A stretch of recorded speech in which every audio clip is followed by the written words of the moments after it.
بسم الله الرحمن الرحيم. ومن أحسن قولا ممن دعا إلى الله وعمل صالحا وقال إنني من المسلمين. السلام عليكم ورحمة الله وبركاته. إن الحمد لله والصلاة والسلام على رسول الله وعلى آله وأصحابه ومن والاه أما بعد. اللهم علمنا بما ينفعنا وانفعنا بما علمتنا إنك أنت العليم الحكيم. ইসলামী বুনিয়াদী শিক্ষা কোর্সে সমবেত জ্ঞান পিপাসু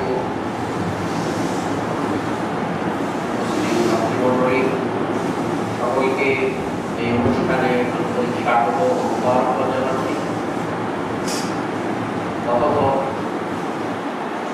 গত পর্বে আমরা আলোচনা করেছিলাম আমাদের এই কোর্স এর পটভূমি, এই কোর্সটা কি ধরনের হবে এবং এই কোর্সে আমরা কি কি তথ্য পাবো, সাথে সাথে এর একটা সমাপনী পরীক্ষা হবে।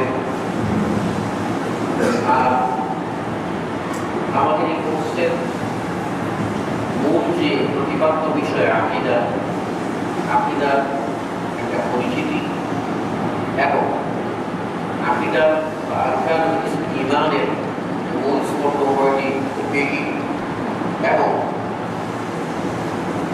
আকিদা যে দলিল ভিত্তিক হবে সেই দলিল, সাথে সাথে আকিদার গুরুত্ব ও প্রয়োজনীয়তা নিয়ে আমরা আলোচনা করেছিলাম যে আকিদাটাই কেবলমাত্র আপনাকে আপনার রবের সাথে সম্পর্ক, এই সুতা যদি ছিন্ন হয়ে যায় তাহলে আপনার জীবনের সকল সাধনা ব্যর্থতায় পর্যবসিত হবে।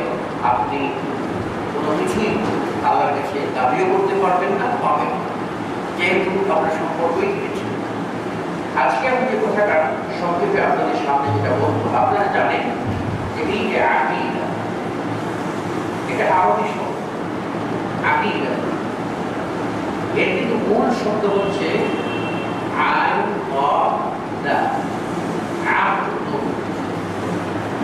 আমরা আকিদা শব্দের সাথে পরিচিত। বললেই বুঝি আমরা বন্ধ চুক্তি, কোথায় কোথায় বলে এর সাথে আমার একটা ব্যবসায়িক চুক্তি সম্বলিত সাথে বন্ধুগণ যে কথা বলছিলাম যে শব্দের সাথে আমরা বলছি এবং এর মাধ্যমে আমরা সহজেই বুঝতে পারছি যে আপনার সাথে আপনার রবের যে সম্বন্ধ স্থাপিত হবে সেই হলো আকিদা। যদি আমরা এক কথায় বলি তাহলে বলবো হৃদয়ের প্রত্যয়িত বিশ্বাসকে আকিদা বলে। আমরা বলবো হৃদয়ের প্রত্যয়িত বিশ্বাস, এটা হলো প্রত্যয়িত বিশ্বাস, এরই নাম হলো আকিদা। এক কথায় হৃদয়ের প্রত্যয়িত বিশ্বাস হচ্ছে আকিদা। যখন হৃদয়ের প্রত্যয়িত বিশ্বাসকে আকিদা বলবো তখন আকিদা হবে দুই প্রকার। আকিদা হবে প্রধানত দুই প্রকার। একটা হচ্ছে সহি, আর হলো বেঠিক। আমরা বেঠিক বলবো বা বলবো গ্রহণযোগ্য বাতিল। এখানে যদি আমরা আরবিতে বলি তাহলে বলবো আল আকিদা الصحيحة، العقيدة الصحيحة। আর যদি বলি তাহলে বলবো العقيدة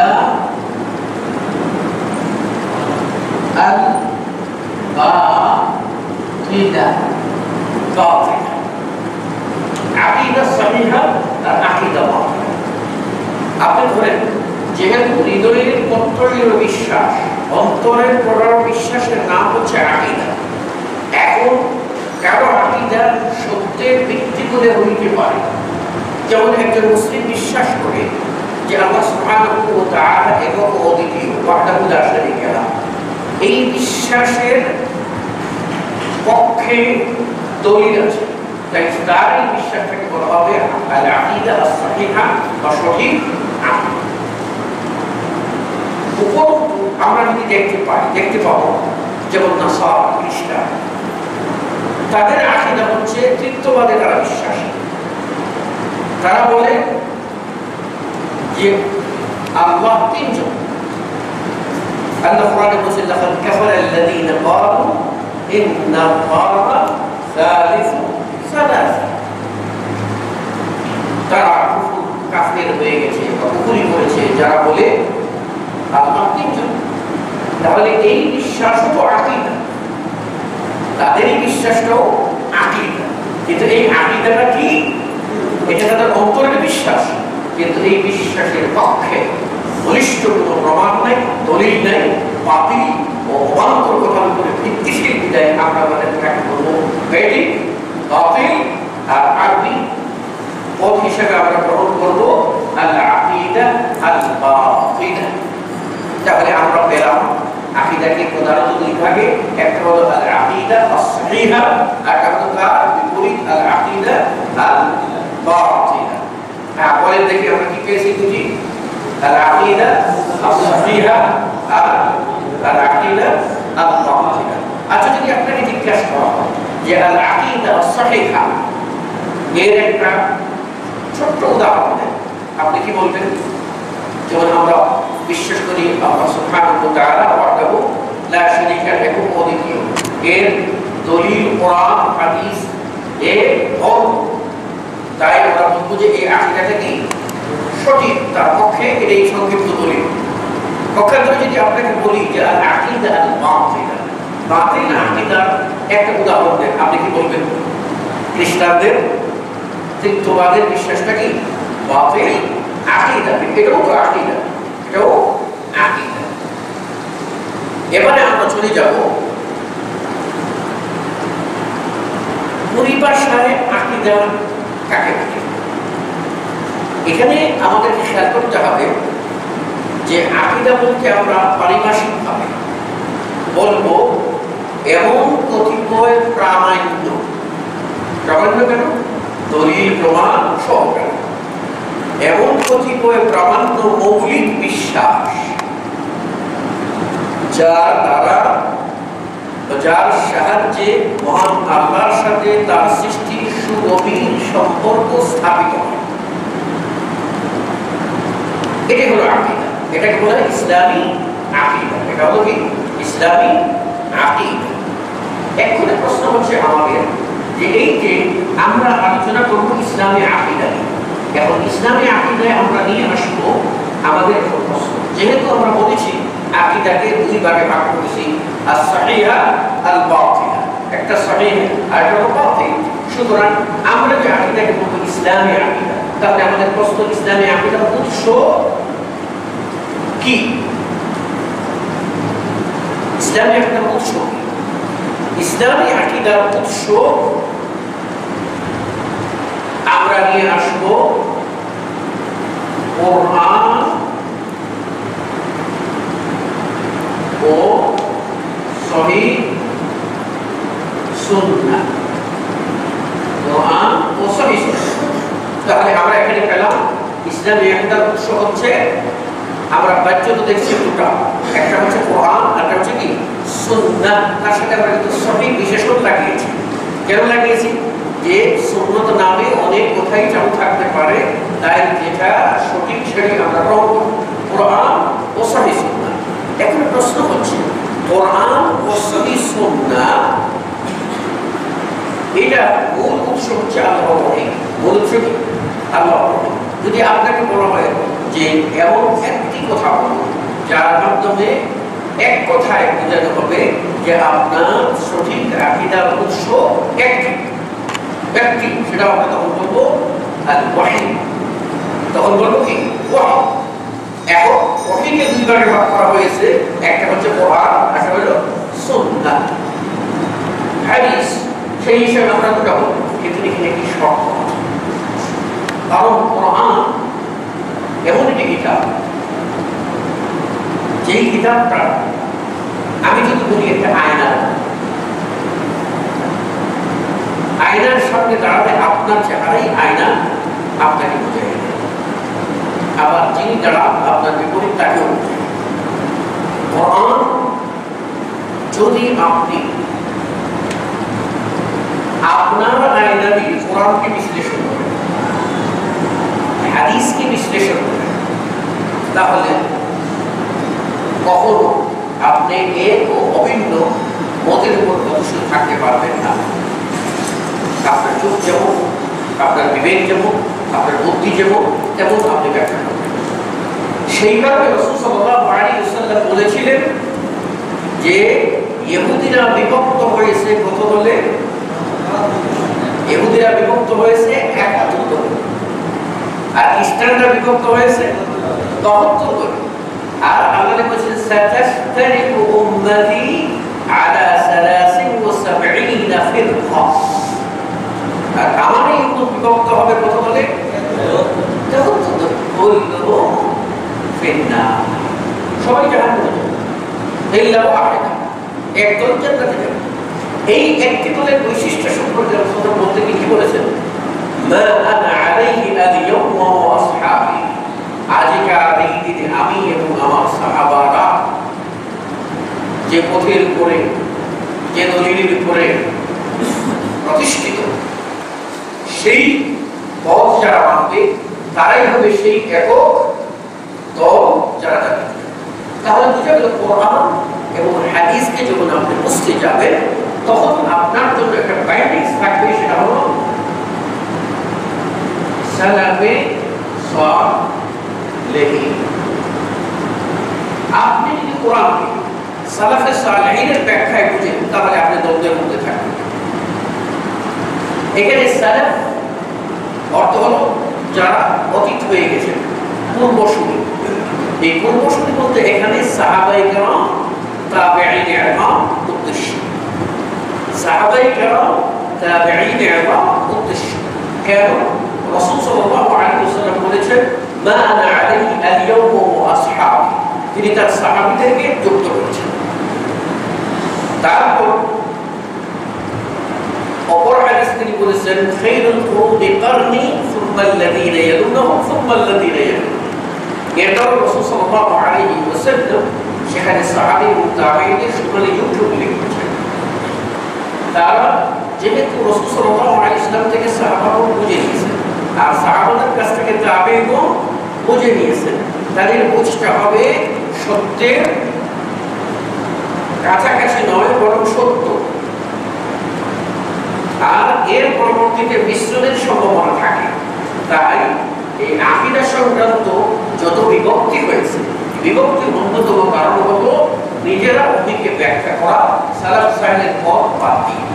আমরা বলবো যে আমাদের আকীদার উৎস হবে বা ইসলামের সঠিক আকীদার উৎস হবে কোরআন ও সঠিক সুন্নাহ, যা সালাফে সালেহীনের সঠিক ব্যাখ্যা অনুযায়ী, সালাফে সালেহীনের সঠিক ব্যাখ্যা অনুযায়ী, যাতে অপব্যাখ্যার কোনো অবকাশ থাকবে না। তাহলে যদি আপনাকে জিজ্ঞেস করা হয় এক কথায় বলেন তো যে ইসলামী আকীদার উৎস কি? ওহী। এক কথায় বলবে আমরা বলবো ইসলামী আকীদার উৎস ওহী। আর যদি বলি ওহী কি আপনারা প্রধানত দুই ভাগে ভাগ করা হয়েছে, একটা হলো কিতাবুল্লাহ আর একটা হলো সুন্নাত রাসূলুল্লাহ সাল্লাল্লাহু আলাইহি ওয়াসাল্লাম। এখন আমার প্রশ্ন হলো যে কোরআন ও সুন্নাহকে কিসের আলোকে বুঝবেন? সালাফে সালেহীনের বুঝ অনুযায়ী, তাদের ব্যাখ্যা অনুযায়ী। কেননা তারা রাসূল সাল্লাল্লাহু আলাইহি ওয়াসাল্লামকে যথার্থ অনুসরণ করতে পেরেছিলেন, সেই হিসাবে তাদের ব্যাখ্যায় ভুলের অবকাশ থাকবে না। পক্ষান্তরে যদি আমরা পরবর্তীতে মস্তিষ্ক প্রসূত চিন্তা চেতনার আলোকে যদি আমরা কোরআনকে বুঝতে যাই, হাদিসকে বুঝতে যাই, তাহলে অপব্যাখ্যার সম্ভাবনা আছে। বর্তমান এই বিশ্বে অসংখ্য তাফসীর গ্রন্থ আছে, সেই তাফসীর গ্রন্থগুলি দেখা যায় এমন এমন ব্যক্তি লিখেছেন যারা আদৌ কোরআন ও হাদিসের গভীর জ্ঞানের সাথে কোনো সম্পর্ক নাই। হয়তো বা কেউ উর্দু পড়েছেন, কেউ ইংলিশ পড়েছেন, কেউ বা নিজে একাধিক উপাত্ত সংগ্রহ করে একটা নতুন আঙ্গিকে এটা ঢেলে সাজিয়েছেন। এটাকে বলা হয় নতুন ধারাবাহিকতা দেওয়া, এটাকে তাফসীর বলা যায় না। আর এই সমস্ত গুলিকে তাফসীর ভাবে চালিয়ে দেওয়ার কারণে আজকে কোরআন বুঝতে এবং হাদিস বুঝতে মানুষের সমস্যা হচ্ছে, এবং মানুষ ভুল তত্ত্বকেই তাফসীর বলে চালিয়ে দিয়ে সমাজে ভুল আকীদা এবং ভুল আমলের ব্যবস্থা করছে। সম্মানিত এবার আসুন আমরা আপনাদেরকে নিয়ে যাব আরো একটি গুরুত্বপূর্ণ বিষয়। সেটি হচ্ছে আমাদের সকলেরই জানা প্রয়োজন, আজকের এই ক্লাসের পরে আর এই ব্যাপারে আমরা পারিভাষিক কোনো কথা নিয়ে আলোচনা করব। আমরা চলে যাব আমাদের মূল পর্বগুলিতে, আমাদের কাছে সময় কম। আকীদা এর কিছু সমার্থক কিছু পরিভাষা, আমরা বলবো সমার্থক পরিভাষা।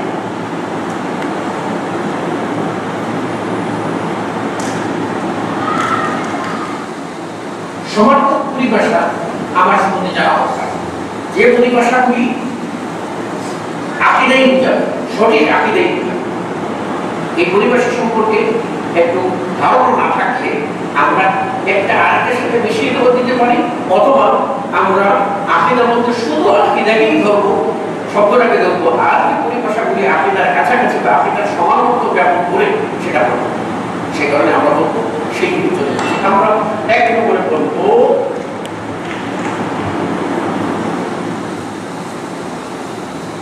التوحيد। আপনারা এগুলি আমার এই নোট যেটা দেবো নোটের মধ্যে সেগুলি পাবেন। হ্যাঁ, তবে কিছু কিছু কথা আপনার নিজের দিকে রাখতে হয়তো ব্যাখ্যার ভিতরে কথা আসতে পারে যেগুলি আপনার জন্য সহায়ক হবে। আর তৌহিদ, আচ্ছা এখন প্রশ্ন হলো তৌহিদ কাকে বলে সংক্ষেপে? আমরা তৌহিদের ক্লাসিফিকেশনে যাব পরবর্তী ক্লাসে, আজকে তৌহিদ কাকে বলে? তৌহিদ মানে কি? কোনো বস্তুকে একক জানা।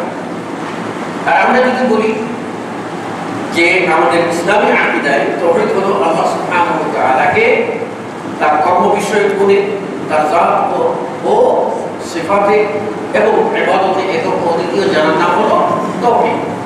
প্রশ্ন হলো তৌহিদ আকীদার সমার্থক পরিভাষা কেন? আপনারা জানেন যে আকীদার যে প্রধান স্তম্ভ হচ্ছে আল্লাহর প্রতি ঈমান, আর সেই প্রসঙ্গটাই আলোচনা হয়েছে তৌহিদ কেন্দ্রে। এই জন্য আপনারা দেখবেন আল কোরআনুল কারীমে একটা সূরা আছে, সূরার নাম হলো সূরাতুল ইখলাস। এটা আল্লাহ রাব্বুল আলামিন এর নাম সূরা।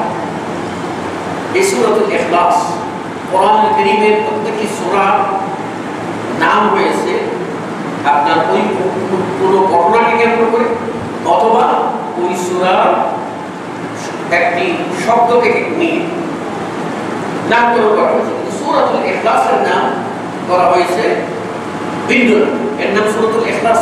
ইখলাস মানে কোনো জিনিসকে পুরো খাঁটি করা।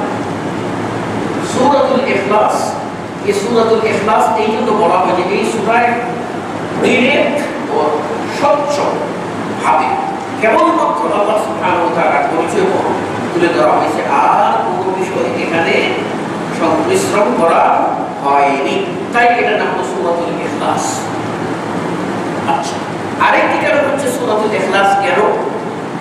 যে এই সূরার প্রতি ঈমান, অর্থাৎ খাঁটি তাওহীদের প্রতি ঈমান একজন ব্যক্তিকে খালাস করে দেবে, নাজাত দিয়ে দেবে, মুক্ত করে দেবে মিনান নার, জাহান্নাম থেকে। তাই এই সূরার নাম হলো সূরাতুল ইখলাস, লিআন্নাহা তুখাল্লিসুল আবদা মিনান নার। কেননা এই সূরা বান্দাকে জাহান্নাম থেকে মুক্ত করে দেবে, এই সূরার প্রতি বিশ্বাস। তাই তাওহীদ মানুষকে জাহান্নাম থেকে মুক্ত করে, সেই হিসাবে এই করতে এটার নাম হলো সূরাতুল ইখলাস। আপনারা জানেন কোরআন কারীমের মূল প্রতিপাদ্য বিষয় হচ্ছে তিনটি। কোরআনে তিনটি বিষয় আলোচিত হয়েছে। একটা হচ্ছে আকীদা, আর আরেকটা হচ্ছে আহকাম, আর আরেকটা হচ্ছে ইতিহাস। কোরআনের মূল প্রতিপাদ্য বিষয় এই তিনটি। একটা হচ্ছে আকীদা, আর এটা হচ্ছে আহকাম, কোনটা করণীয় কোনটা বর্জনীয়, বিধিবিধান। আর আরেকটা হচ্ছে মানুষ সৃষ্টি থেকে শেষ পর্যন্ত কি ইতিহাস, তাদের আবর্তন বিবর্তন সবকিছুর বিবরণ কোরআনের ভিতরে রয়েছে। এই জন্য সূরাতুল ইখলাসে কেবলমাত্র আল্লাহ সুবহানাহু ওয়া তাআলা আকীদার বিষয়টাই প্রাধান্য পাওয়ায় যেন কোরআনের ওয়ান থার্ড এই হিসাবে এটাকে কোরআনের তিন ভাগের এক ভাগ বলা হয়। তো এটা হলো তাওহীদ। আমরা বলবো যেহেতু আকীদার মূল বিষয় হচ্ছে আল্লাহ সুবহানাহু ওয়া তাআলা, প্রধান বিষয় আল্লাহ সুবহানাহু ওয়া তাআলাকে জানা এবং তার প্রতি ঈমান আনা, তাই তাওহীদ দ্বারা সেই আকীদাকেই বোঝাবে। আর এই প্রধান দিকের প্রতি উল্লেখ করে তাওহীদকে আকীদার একটি পরিভাষা হিসাবে উল্লেখ করা হয়েছে। দ্বিতীয় পরিভাষা হলো আল ঈমান। আল ঈমান, আমরা ঈমান যখন বলবো তখন সেটাকে আমরা আকীদা বুঝাই। কেন? যে ঈমান অর্থ হচ্ছে নিশ্চিন্ত বিশ্বাস, আর ঈমানের বিপরীত হচ্ছে কুফর। ঈমানের বিপরীত হচ্ছে কুফর। ঈমান হচ্ছে নিশ্চিত বিশ্বাস, আর কুফর হচ্ছে ওই বিশ্বাসকে ঢেকে ফেলা, ওই বিশ্বাসকে অস্বীকার করা, এর বিপরীত অবস্থান করা, তাই হচ্ছে কুফর। আর আল্লাহ রাব্বুল আলামিন কোরআনুল কারীমে সূরা আল মাইদার 5 নম্বর আয়াতে এই আকীদাকে ঈমান বলেছেন, তাওহীদকে ঈমান বলেছেন। আল্লাহ রাব্বুল আলামিন বলেন ওয়া মান ইয়াকফুর বিল ঈমান ফাকাদ হাবিতা আমাল। আল্লাহ রাব্বুল আলামিন বলেন যে ব্যক্তি কুফরি করবে ঈমানের সাথে, তার অর্থ হলো যে ব্যক্তি তাওহীদকে অস্বীকার করে, যে ব্যক্তি তাওহীদকে অস্বীকার করে, যে ব্যক্তি ইসলামের মূল আকীদাকে অস্বীকার করবে, তার আমল বাতিল হয়ে যাবে, তার আমল বাতিল হয়ে যাবে। তাই এখানে আমরা বলতে পারি আকীদার অপর নাম হলো ঈমান। আকীদার অপর নাম কি? ঈমান। এই পরিভাষা আমাদের জানা প্রয়োজন। এগুলির দলিল আদিল্লাহ আপনারা পাবেন। এরপর আরো কিছু পরিভাষা আমরা নিয়ে আসব। 3 নম্বর আমরা নিয়ে বলবো উসুলুদ্দীন। উসুলুদ্দীন, উসুল হচ্ছে মূল, ভিত্তি, আর দ্বীন হচ্ছে আকীদা, ঈমান। উসুলুদ্দীন দ্বীনের আপনার উসুল বা মূল ভিত্তি। এই উসুলুদ্দীন কি দ্বীনের অপর নাম হচ্ছে আরকানুল ইসলাম। অপর নাম হচ্ছে কি? আরকানুল ইসলাম, আরকানুল ঈমান। আমরা বলবো আরকানুল ইসলাম যদি বলি, আরকানুল ঈমান যদি বলি, আকসামুত তাওহীদ যদি বলি, যা কিছু বলবো সব মূল বিষয়গুলি হলো উসুলুদ্দীনের অন্তর্গত, উসুলুদ্দীনের অন্তর্গত। তাই আকীদার অপর নাম হলো উসুলুদ্দীন অথবা উসুলুদ্দিয়ানা, কেউ দিয়ানাও বলছে। এজন্য আমরা লক্ষ্য করলে দেখতে পাবো ইমাম বাগদাদি একটা কিতাব রচনা করেছেন, তার নাম হলো উসুলুদ্দীন। এই কিতাবের ভিতরে তিনি আকীদারই আলোচনা করেছেন, অথচ নাম দিয়েছেন উসুলুদ্দীন। কেন? এর ভিতরে ইসলাম শামিল করে, ঈমান শামিল করে, আকীদা শামিল করে, তাওহীদ শামিল করে, সবকিছুই এর ভিতরে শামিল হয়ে অন্তর্ভুক্ত হয়। তাই তিনি এই নাম দিয়েছেন আপনার উসুলুদ্দীন। আপনারা জানেন যে আবুল হাসান আল আশআরী একজন ওই যুগের একজন বিজ্ঞ আলেম ছিলেন। তিনি আল্লাহর সিফাত নিয়ে বিভ্রান্তিতে পড়ে যান। প্রথম পড়ে যাওয়ার পরে তিনি আল্লাহর সিফাতকে অস্বীকার করেন। এরপরে এসে তার জীবনে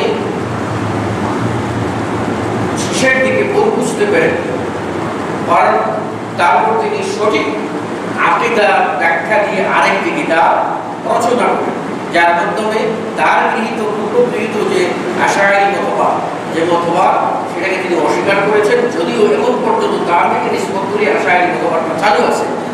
তিনি কিন্তু পরবর্তীতে লিখেছেন একটা কিতাব আল ইবানা আন উসুলিদ দিয়ানা, আল ইবানা আন উসুলিদ দিয়ানা। এর মাধ্যমে তিনি প্রমাণ করে দিয়েছেন যে সঠিক আকীদা কি হতে পারে এবং আল্লাহর সিফাত সম্পর্কে তার অবস্থানটা কি সেটা তিনি উল্লেখ করেছেন। আমাদের প্রশ্ন হলো যে মানে বিগত যুগের আলেমরা আকীদাকে উসুলুদ্দিন বলেছেন বা উসুলুদ দিয়ানা বলেছেন, তাদের সেই প্রসঙ্গে প্রণীত কিতাব আমাদের জন্য দলিল যে তারা এগিয়ে দিয়েছেন। আমরা 4 নম্বরে নিয়ে আসবো, এটা হয়তো আপনারা অনেকে নিতে চাইবেন, আমি নিয়ে আসবো আস-সুন্নাহ। বলবেন সুন্নাত তো আকীদা হয়, কিন্তু আপনি আকীদার অপর নাম সুন্নাত দিয়ে আসছেন কেন? সুন্নাত শব্দের অর্থ যদি আমরা বলি রীতি নীতি, তাহলে এটার সাথে আকীদার সম্পর্ক কি? আপনারা জানেন যে এক সময়ে এমন অবস্থা হয়েছিল যে মুসলিমরা 2 ভাগে ভাগ হয়ে গেছে। একদল হলো শিয়া আর একদল হলো সুন্নি। যারা আলীকে ভক্তি করতে করতে সীমালঙ্ঘন করেছিল, এমনকি একজন এসে বলেছিল আলী রাদিয়াল্লাহু আনহুকে যে আলী আপনাকে আমি আরশের উপরে দেখেছি। অতিভক্তির কারণে পরে আলী রাদিয়াল্লাহু আনহু বলছেন, আগুন দিয়ে কাউকে শাস্তি দেওয়া আল্লাহ হারাম করেছেন, তবে তুমি যে কথা বলেছো তোমার এই শাস্তি আগুন ছাড়া হবে না। তাই তিনি আপনার বড় রেগে তেল গরম করে তেলের ভিতরে ফেলে তাকে পুড়ে শাস্তি দিয়েছিলেন। এটাই শাস্তি যে তুমি আমার সঙ্গে বাড়াবাড়ি করে উঠাই নিয়ে গেছো। আর আমাদের এই বর্তমান বিশ্বের যে সুফি দর্শকীর যারা আছে, তাদের সামনে তাদের মুরিদরা, তাদের ভক্তরা যখন প্রশংসা করে, তারা খুশিতে গদগদ হয়ে ওই মানে লুটিয়ে পড়ে। তারা যেন এমন হয়, যেমন আমরা জানি যে এই ভারতবর্ষের কোনো আলেমকে এসে তাদের অনুসারীরা বলেছিল যে আমি যখন বলি ওয়াশহাদু আন্না মুহাম্মাদান আবদুহু ওয়া রাসূলুহু, তখন আমার মুখ দিয়ে বেরিয়ে আসে আপনার নাম মুহাম্মদকে বাদ দিয়ে। তখন ওই ভক্ত উচিত ছিল তাকে ওখান থেকে বের করে দেবো, শাস্তি দেবো, তাড়িয়ে দেবো। তা না করে তিনি বললেন যে তুমি তো তোমার বুজুর্গকে ভালোবাসো, যাকে ভালোবাসো তাকে আল্লাহ ভালোবাসেন, সেই হিসাবে তার তোমার মুখ দিয়ে আল্লাহ সেই কথাটা বের করে দিয়েছে। তার অর্থ হলো যে মুহাম্মদ রাসূলুল্লাহ এই লোকটাই রাসূল। নাউযুবিল্লাহ মিন যালিক। শিয়াদের যে আকীদা, এই শিয়াদের আকীদার বিপরীতে সঠিক আকীদাকে বলা হয়তো আস-সুন্নাহ। কথা বুঝে আসছে না? তাই বেদাতীদের গৃহীত আকীদা, শিয়াদের গৃহীত আকীদা, এই আকীদার বিপরীতে আস-সুন্নাহ যদি বলা হয়, তাহলে তখন আপনারা এটা দ্বারা বলে নেবেন কি সঠিক আকীদা উদ্দেশ্য। যদিও সুন্নাত দ্বারা রাসূল সাল্লাল্লাহু আলাইহি ওয়াসাল্লামের আমলকে বোঝায়, রাসূল সাল্লাল্লাহু আলাইহি ওয়াসাল্লামের বক্তব্যকে বোঝায়, রাসূল সাল্লাল্লাহু আলাইহি ওয়াসাল্লামের সামনে কোনো সাহাবা কোনো কাজ করেছেন তার সমর্থন করেছেন সেটাকে বোঝায়, সাহাবাদের কোনো কাজ কর্ম সমর্থন আমল সেগুলিকে সুন্নাহ হিসেবে আখ্যায়িত করা হয়।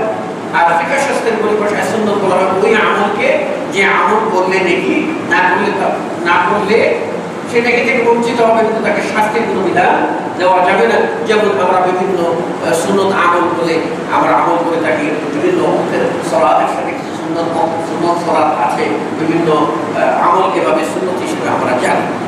বোঝা গেল যে এটা হলো ফিকহ শাস্ত্রের পরিভাষা। আবার মুহাদ্দিসিনদের রাসূলের কথা কর্ম সমর্থন হাদিস, অন্য সাহাবাদের কথা কর্ম, এগুলিকে আমলকে হাদিস বলা হয়, এইগুলিকে সুন্নাত বলা হয়। আবার আকীদার পরিভাষায় শিয়া এবং বেদাতি আকীদাদের বিপরীতে আস-সুন্নাহ বললেই বোঝা হবে এটা হলো কি আল-আকীদা আস-সাহিহা, সঠিক আকীদা। তাই আকীদার অপর নাম হলো আস-সুন্নাহ। আপনারা দেখে আশ্চর্য হবেন যে এই ব্যাপারে আমরা দেখতে পাবো ইমাম আহলে সুন্নাহ ওয়াল জামাআহ, যাকে আহলে সুন্নাহ ওয়াল জামাআহ ইমাম আহমদ ইবনে হাম্বল, যিনি 10 লক্ষ হাদিসের হাফেজ ছিলেন। ইমাম আহমদ ইবনে হাম্বল যিনি সর্বপ্রথম আপনার সনদ ভিত্তিক হাদিস সংকলন করলেন মুসনাদ, এই মুসনাদের সংকলক মুসনাদ ইমাম আহমদ, তিনি কিন্তু আকীদার উপর একটা কিতাব লিখেছেন, আর তার কিতাবের নাম হচ্ছে কিতাবুস সুন্নাহ। কিতাবুস সুন্নাহ। তাই বোঝা গেল সুন্নাতটা ওই শিয়া বান্ত আকীদার বিপরীতে সঠিক আকীদার কিতাবে সন্নিবেশন করেছেন এবং এর নাম দিয়েছেন কিতাবুস সুন্নাহ। অনুরূপভাবে ইবনু আবি আসিম আরেকটা কিতাব লিখেছেন, তার কিতাবের নাম হলো আস-সুন্নাহ। ইমাম আহমদ ইবনে হাম্বলের কিতাবের নাম কিতাবুস সুন্নাহ, আর ইনি শুধু লিখেছেন ইবনু আবি আসিম লিখেছেন আস-সুন্নাহ। তার দ্বারা তারা আকীদাকে বুঝে গেছেন। অতএব সুন্নাহ যখন আমরা নিয়ে আসবো আকীদার পাশাপাশি, তখন শিয়াদের বিপরীত যে আকীদা, সঠিক আকীদা, এটাকেই বলা হয়েছে সুন্নাহ। এবার আমরা 5 নম্বর নিয়ে আসব। পঞ্চম আমরা বলবো আশ-শরিয়া। আশ-শরিয়া আশ-শরিয়া শরিয়া কি? যদি আমরা বলি শরিয়া কি, তাহলে বলবো আল্লাহ প্রদত্ত দ্বীন। আল্লাহ প্রদত্ত দ্বীন, এক কথায় যদি বলি যে কোরআন এবং সুন্নাহ। যদি বলি আল্লাহ প্রদত্ত দ্বীন, এটার নাম হলো শরিয়ত। যদি বলি কোরআন ও সুন্নাহ, এটার নাম হলো শরিয়ত। আর ইসলামে অর্থাৎ কোরআন ও সুন্নাহের মূল প্রতিপাদ্য বিষয় হচ্ছে আল আকীদা ওয়াল ঈমান। আকীদা ওয়াল ঈমান। তাই এই দৃষ্টিকোণ থেকে যদি কেউ শরিয়ত বলে তাহলে ভুল হবে। তাহলে কি হবে না? ভুল হবে। আপনার আকীদা নিয়ে অনেক আলেমরা বিগত জামানায় বিতর্ক করেছেন যে আকীদা কি, এটা ফিকহ এর অন্তর্ভুক্ত কিনা, ফিকহ এর অন্তর্ভুক্ত কিনা। তারা বলতে চেয়েছেন, কেউ বলেছেন না, আকীদা আলাদা একটা চ্যাপ্টার, এটা আলাদা একটা বিষয়, আর ফিকহ আলাদা বিষয়। ফিকহ হলো দৈনন্দিন করণীয় প্রয়োজনীয় আমল নিয়ে আলোচনা করে, আর আকীদা সালাফ ঈমানের মূল বিষয়গুলি নিয়ে আলোচনা করে। সুতরাং আকীদা এক জিনিস, ফিকহ আরেক জিনিস। আর এর জবাবে ইমাম আবু হানিফা রাহিমাহুল্লাহ বলেন না, আকীদাই হলো আসল ফিকহ। এই জন্য তিনি বলছেন যে আল ফিকহুল আকবার, সবচেয়ে বড় ফিকহ হলো আকীদা। তার কারণ হলো আকীদা নিয়ে যদি আকীদাটাই ঠিক যদি না থাকে, তাহলে বাকি আর জানার আহকাম দেখি লাভ হয়। তাই আকীদাটার জ্ঞানই হচ্ছে সূক্ষ্ম জ্ঞান, আর এটাই হলো আসল জ্ঞান, এটাই হলো ফিকহ। অতএব আমরা বলবো যে শরীয়ত যদি বলি তাহলে আমরা বুঝবো আকীদার পাশাপাশি শরীয়ত নিয়ে আসলে আমরা বলবো এর দ্বারা উদ্দেশ্য হচ্ছে আকীদা, এর দ্বারা উদ্দেশ্য হচ্ছে আকীদা। আর দ্বীনের প্রধান মূল বিষয় হচ্ছে ঈমান ও আকীদা, তাই একে শরীয়ত বলা যথাযথ, বলা যেতে পারে।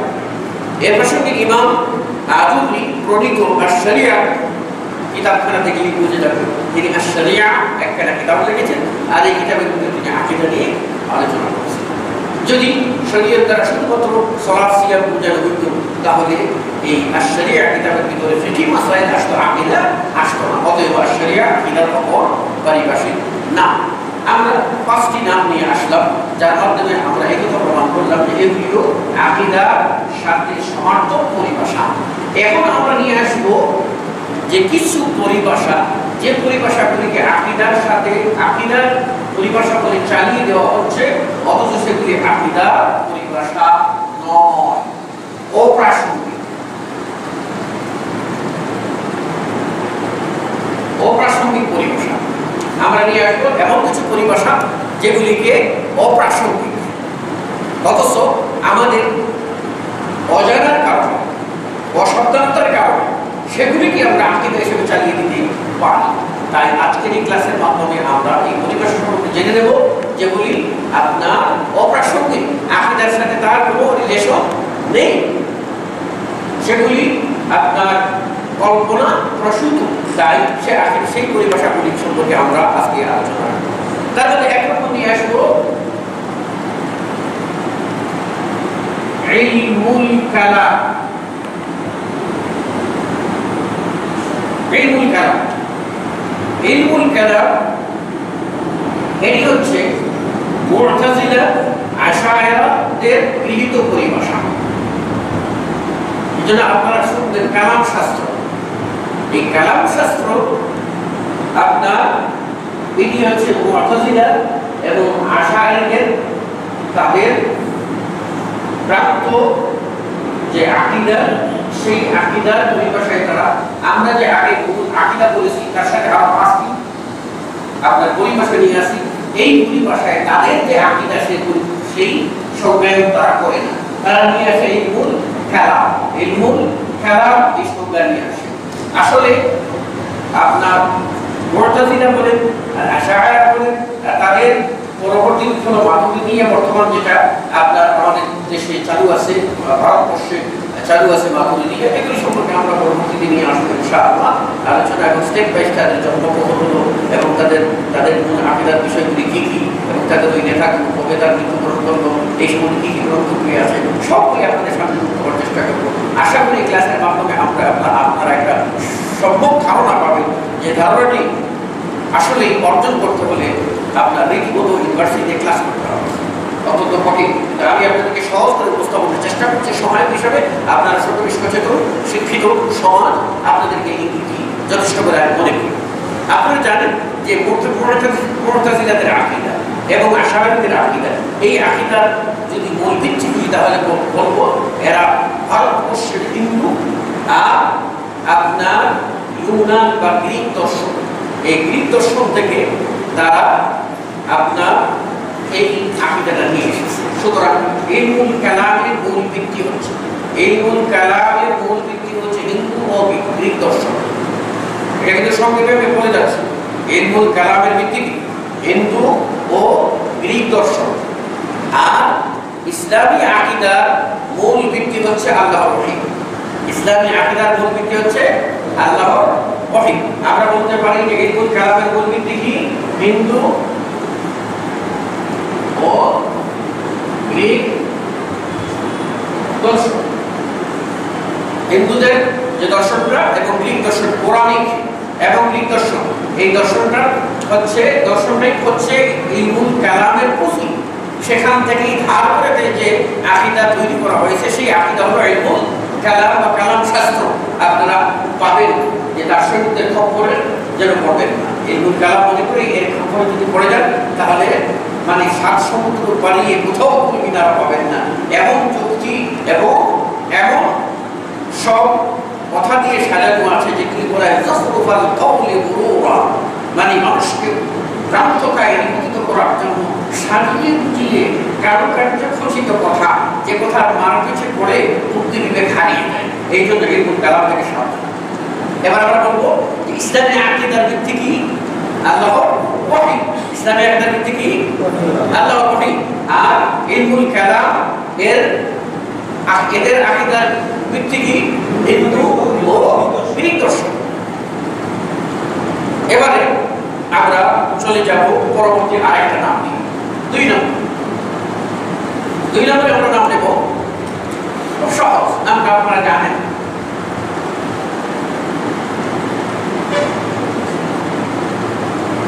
আল-ফালসাফা, যেটাকে আমরা বলি ফিলোসফি। যেটাকে বলি কি আমরা? ফিলোসফি। এই ফালসাফা, এই ফালসাফা যে এই ফিলোসফির ভিত্তি কি? ফিলোসফির ভিত্তি হলো অনুমান। অনুমান বুঝেন তো? ফিলোসফির ভিত্তি হচ্ছে অনুমান। আর তাদের এই অনুমান নির্ভর বক্তব্য, অনুমান নির্ভর যে আকীদা, বিশ্বাস, এই বিশ্বাসটা যাচাই করার যে মানদণ্ড, সেই মানদণ্ড হচ্ছে আকল। এই মানদণ্ডের নাম কি?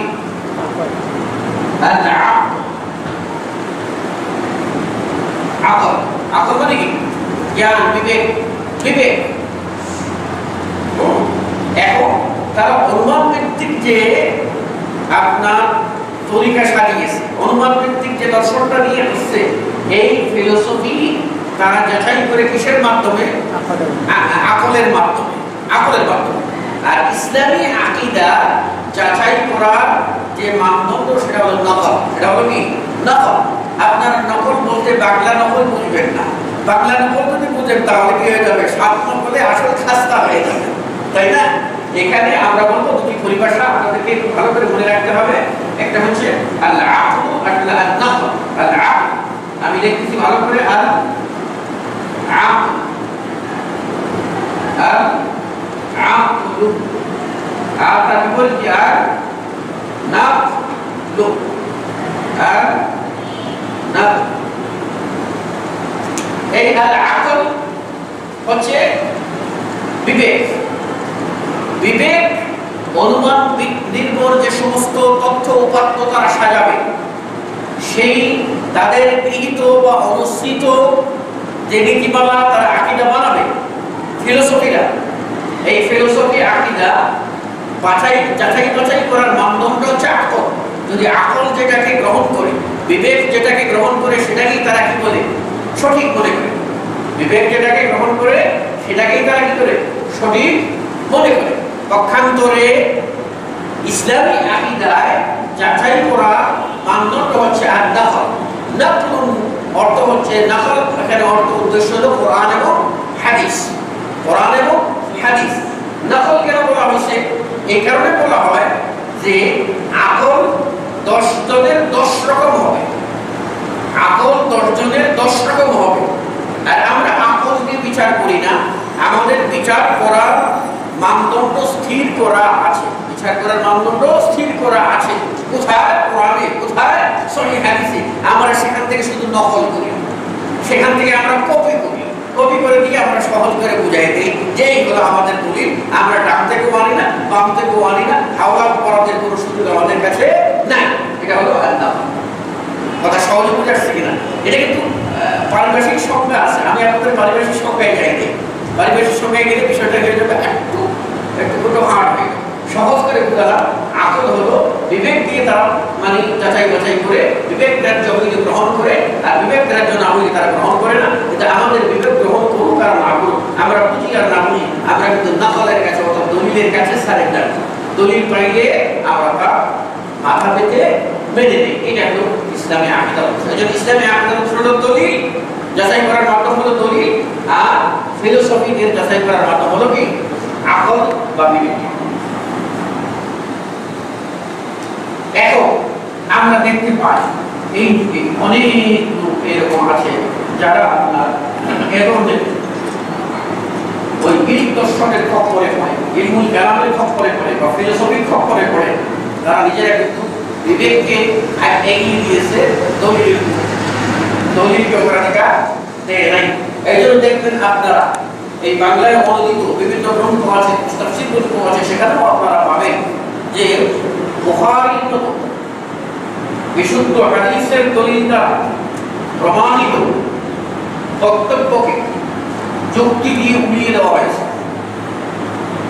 বলা হয়েছে যে তোমার স্বাভাবিক বিবেক বলে যে বিচার হওয়ার আগে তার শাস্তি দেওয়া অমানবিক। বিবেক এটাকে অ্যাকসেপ্ট করে না। বিচারের আগে শাস্তি দেওয়া অবিবেচ্য। আর কিয়ামতের আল্লাহ বিচার না করে তিনি কবরের জিন্দেগিকে আযাব দেবেন, এটা তো আপনার অবিবেচ্য। যদিও বুখারীর মতো বিশুদ্ধ হাদিস দ্বারা প্রমাণিত হয়, আকল যেহেতু মানে না, তাই আমরা কবরের আযাবকে বিশ্বাস করি না। এই বক্তব্য যদি কোনো মুসলিম দেয়, তাহলে কি সে আর মুসলিম থাকবে? বলেন, মুসলিম থাকবে? আকীদা কিরকম ব্যাপার হচ্ছে? এই বক্তব্য কেন আসছে? ওই নকলের উপরে আকলকে অগ্রাধিকার, দলিলের উপরে আকলকে অগ্রাধিকার দেওয়ার কারণে তারা কি করছে? আকল মানে নাই, বিবেক মানে নাই, তার বুদ্ধি এটাকে মেনে নিতে পারে না। এই দলিল থাকা সত্ত্বেও সেটাকে অস্বীকার করেছে। আর মনে রাখবেন যে এই অস্বীকার আখিরাতের প্রতি ঈমানকে অস্বীকারের অন্তর্ভুক্ত। আর আখিরাতের প্রতি ঈমান হলো ঈমানের 6 রুকুনের অন্যতম একটা রুকুন, যে রুকুনকে অস্বীকার করলে কোনো ব্যক্তি মুসলিম থাকতে পারে না, মুমিন থাকতে পারে না। এইরকম পুরি দৃষ্টান্ত আপনাদের সামনে দেওয়া যাবে। আপনারা জানেন যে একেবারে বিশুদ্ধ সনদে প্রমাণিত হয়েছে যে ইমাম মাহদীর আগমন সম্পর্কে যে হাদিসগুলি আসছে, অথচ একজন এই ভারতবর্ষের একজন লেখক লিখতে গিয়ে লিখেছেন যে যুগ যুগ পেরিয়ে গেল, আজও আপনার মাহদীর আগমন পাইনি, আজও সেই দাজ্জালের আগমন পাইনি। দাজ্জালের বিবরণ সহিহ হাদিস দ্বারা প্রমাণিত। তারপরেও বলা হয়েছে দাজ্জালের এতদিন পার হয়ে গেল, আজও যেহেতু দাজ্জাল আসে নাই, ইমাম মাহদী আসে নাই, তাহলে সেগুলি মুহাম্মদের বানানো কথা বই আর কিছু নয়। তাহলে দেখা গেল যে আপনার বিবেক এটাকে মেনে নিচ্ছে না, তাই আপনি দলিল থাকা সত্ত্বেও আপনি অস্বীকার করছেন, উপরন্তু মুহাম্মদ সাল্লাল্লাহু আলাইহি ওয়াসাল্লামের বাণী এটা কল্পিত বাণী বলে চালিয়ে দিয়েছেন, যেখানে আল্লাহ রাব্বুল আলামিন বলেছেন মুহাম্মদ দ্বীনের ব্যাপারে কোনো কল্পিত কথা বলেন। মুহাম্মদ সাল্লাল্লাহু আলাইহি ওয়াসাল্লাম কল্পিত কথা বলেন? ওমা ইয়ানতিকু আনিল হাওয়া ইন হুয়া ইল্লা ওয়াহয়ুন ইউহা। মুহাম্মদ তো ওহী ছাড়া কোনো কথা বলেন না। সুতরাং এই বক্তব্যটি যারা দিচ্ছেন তারা এই গ্রিক দর্শন, ইলমুল কালাম আর ফিলোসফি মার্কেটে গিয়ে তারা এই বিভ্রান্তির শিকার হয়ে যাচ্ছে। এবারে আমি 3 নম্বর আপনাদের সামনে নিয়ে আসবো যে বিষয়টা, সেটা হচ্ছে আপনাদের কাছে কেমন লাগতেছে? এটা কঠিন লাগতেছে নাকি? হ্যাঁ, একেবারে সহজ না? সহজ। হ্যাঁ, ইলমু তাসাউফ। ইলমু তাসাউফ, ইলমু তাসাউফ। এই ইলমু তাসাউফ, এই যে ইলমু তাসাউফ এটা হচ্ছে সুফি দর্শন। সুফি দর্শন, এই দর্শনটা কখন থেকে আসে? এদেরকে সুফি কেন বলা হয়? এটি তো ইম্পর্টেন্ট একটা বিষয়, তাই না? আপনারা দেখবেন যে বাংলায় অনুদিত মাআরিফুল কুরআন, এর ভিতরে ইলমু তাসাউফ শিক্ষা আবশ্যক, ফরজ, এবং ইলমু তাসাউফের দলিল কোরআন থেকে নিয়ে মানুষকে পীরের মুরিদ হওয়ার প্রতি উদ্বুদ্ধ করা হয়েছে। মানুষ, সাধারণ মানুষ এই কিতাবখানাকে এটা তাফসীর মনে করে তারা কিন্তু সেটাকে শ্রদ্ধার দৃষ্টিতে দেখছে, অথচ কোরআনের তাফসীরের, কোরআনের নামে অপব্যাখ্যা করে সেখানে ইলমু তাসাউফ ঢুকিয়ে দেওয়া হয়েছে। ইলমু তাসাউফটা আপনার এমন একটি বিদ্যা যার ভিত্তি হচ্ছে, তাদের উসুল হচ্ছে আল মুকাশাফা।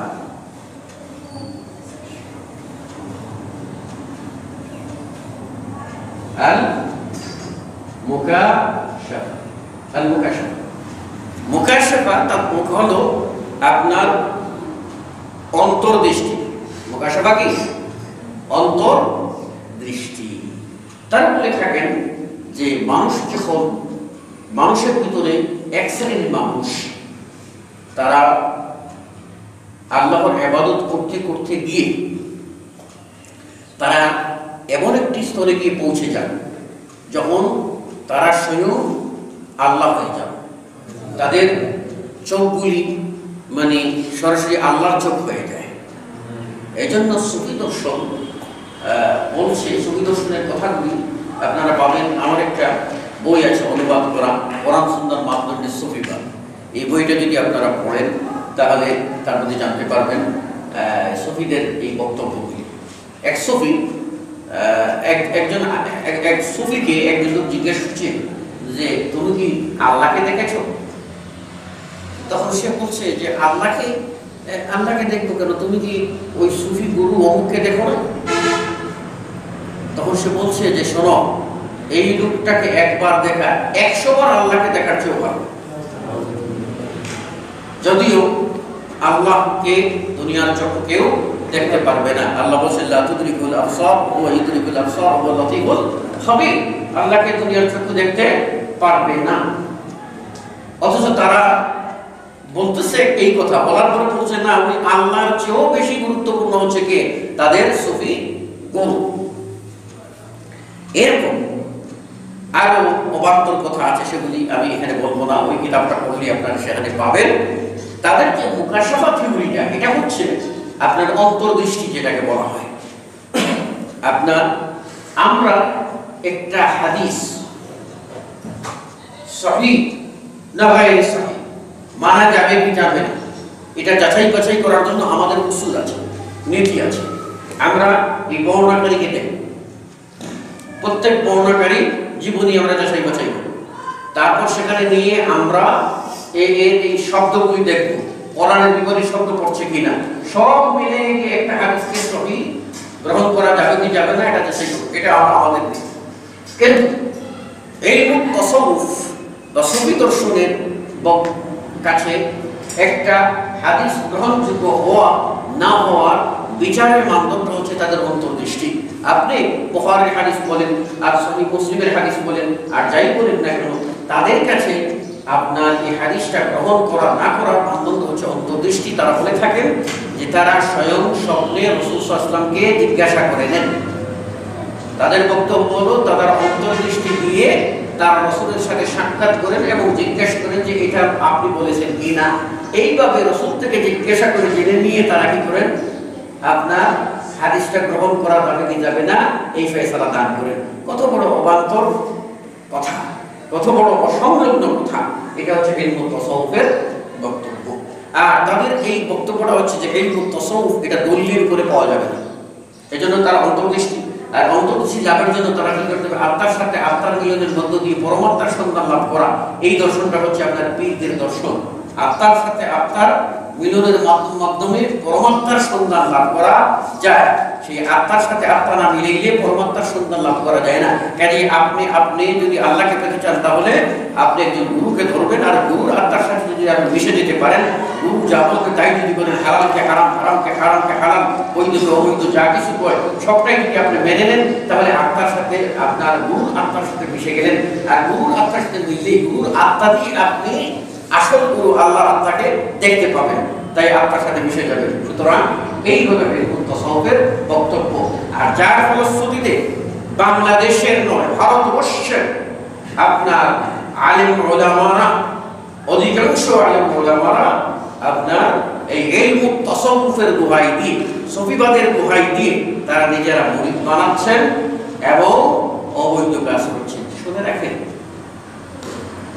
আমি আপনাদেরকে একটা কথা বলছি যে একটা নীতি আছে যে মুকদ্দমাতুল হারামে হারাম, যার শুরুটা হারাম তার পুরোটা হারাম, যার শুরুটা হারাম তার পুরোটা হারাম। এখন আমরা নিজেরা বলবো যে আমরা কোরআন এবং হাদিস পড়ছি এবং কোরআন হাদিসের চর্চা করছি, আমরা নিজেদের নামের পিছনে লাগবো মুফতি, নামের পিছনে লাগবো, নামের আগে লাগাইবো শাইখুল হাদিস, হ্যাঁ শেখ অহুপুরি, এরকম আমরা অনেকটা লাগাই না, অনেক উপাধি আমাদের আছে। অথচ আমরা কিন্তু মানুষ একটা মরা কবরে, সেখানে মানুষ যে আপনার মানত করছে আর টাকা দিচ্ছে, সেই টাকা দিয়ে বেতন নিচ্ছি, সেই টাকা দিয়ে খাচ্ছি, খাওয়াচ্ছি, আর আমরা মুফতি।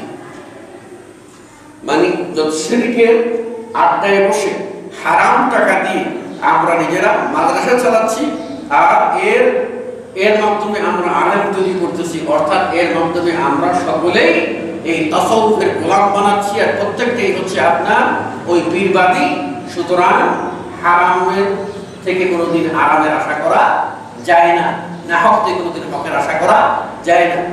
এই কারণে এই বিদ্যাটি সবচেয়ে বেশি সস্তা বিদ্যা। আপনার ধরেন অমুক পুরি, এই পুরি, সেই পুরি করে কত নাম হয়ে গেল শেখদের, আর তাদের কত ভক্ত অনুরক্ত হয়ে গেল। তারা নিজেরা সব কিছু বৈধ করে নেন। কেননা বৈধ করে নেন এই কারণেই তারা মনে করে থাকেন যে এটা হলো ইলমুত তাসাউফ, আর এটা সিনা বসিনা আসবে, এটা কোরআন হাদিসের দলিল দিয়ে পাওয়া যাবে না। কাজে পেতে গেলে আপনি সিনা বসিনা যেটা